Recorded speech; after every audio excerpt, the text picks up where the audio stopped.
kum sang ni somni pali youth icon lal sang ni na tai te hi kan hriat angin thazol war ta khanin aronin lana ron zaya ni zan ma sa khanin ka hria amuna kalte na an lo record chap mai mai lo lak chap mai mai kha sound po clear vak lo kha ka react to a zone tina an mani nge na non cover hi engting an da chuang o ka te ka ngak lel khop maya a ngak lel ber te jingami kani karinga hein ron da chuak ta a tun tuma hianin lal sang liana youth icon ngei mai kha azai kan react le don ani kan lutang o the annual Chazwell Award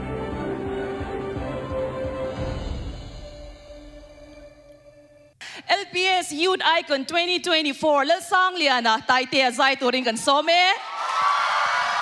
nge lai la ki po trăng khop mai khi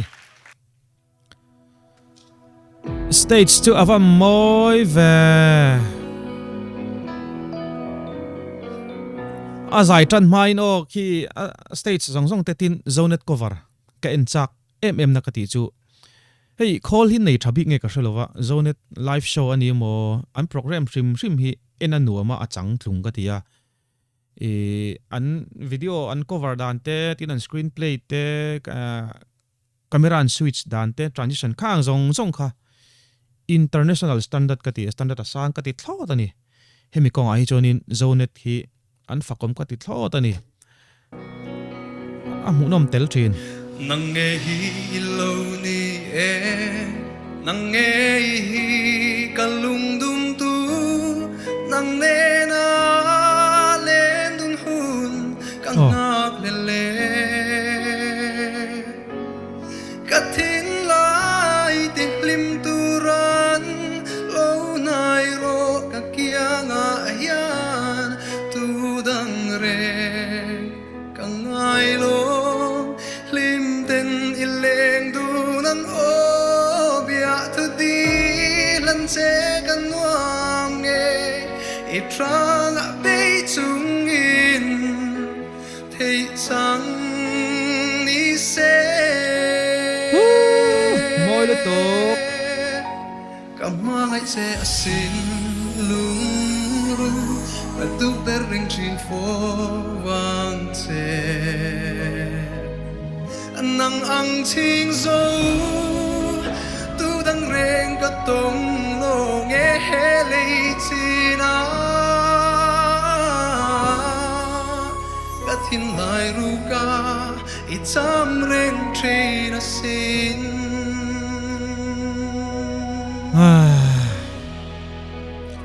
lal sang lina tai te hi kawan lom pui em hey han sei tamai mai la bok tlang khuani ka ria tun ma zonga bok tlang tlangwal thin kha Mizorama top artist te phone khom na o thazol award ta chonin Mizorama zai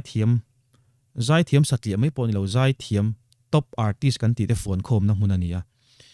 khimi muna an zai theki o thazol award ta hianin perform harsania adu perform thei ni lowa mi big tan lo chon perform chi ni lowa a thei bok lo chu tianga lal sang lena an zai tamai khi ama pok hi alom karinga mak po ti karinga kalom pui tak zeta top artist tena an en do lai han mu khian o khami alo en vele chong tu tan khan amu nom em ani kawan lom pui em lal sang lena kal zel te ang don sagin nang nen len dun buntur chu ka thireng trin eng tin nga yang chemo ka don lung ru isak mel ka tan lom na isak ruang moi na zong ne I don lung ru min lan la thin lai ru ga lim nge yang du dan reng ngai big lovi lim te aleng du ni kum tuan ata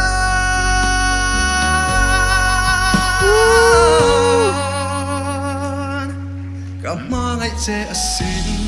lung run ka du pereng trin fo nang ang ching zo tông lô nghe lấy chi na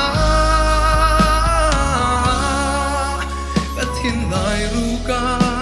ít sam reng tri na sin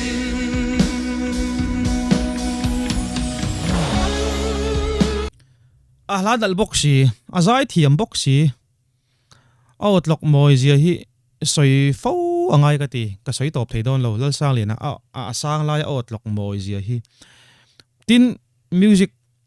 le solfa te po athiam ni te ponan soya adik karinga achan chu mani khanin hemi la tho hinin ka ria e electric guitar vela aron ti kha a omang view ka tia tin hei azai ka ngai thak to hianin alak khuna han boi ang chi hi nei mi alo ka video pakata po ka soi to soundtrack siam thin te hianin an review in karinga zai thiam enga muza thi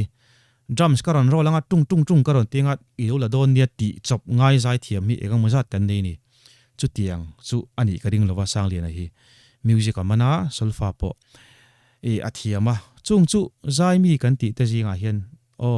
a tlem zo khin ni karing awan moi chiang kuang em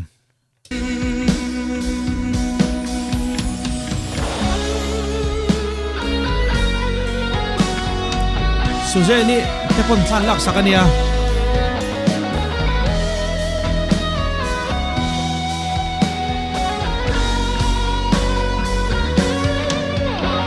nang den fanau mal tuan soi dun turin kalau ngak che lim te a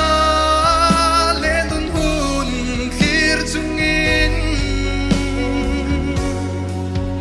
nang po erin om takin lo om zela e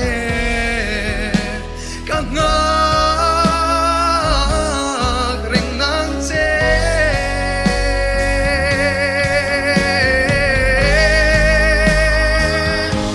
kang mangai che asin lung run kan tu pereng trin fo wang che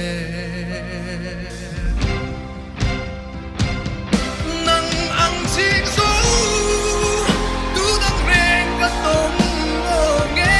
le chi ngor o ki san lai khatir lok teng kamur chuak vek mala reng trin fo wang che nang ang chik su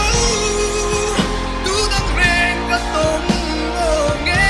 le chi na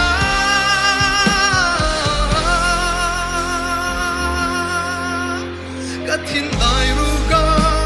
it's a reng trin a sin ka thin dai ru ka it's a reng trin a sin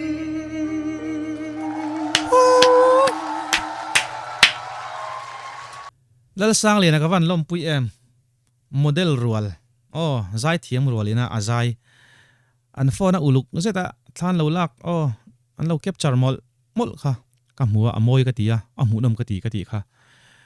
tin ama hi azai thiam pi lama hian anung chang awang hian mitam tak ngai na thi lo karinga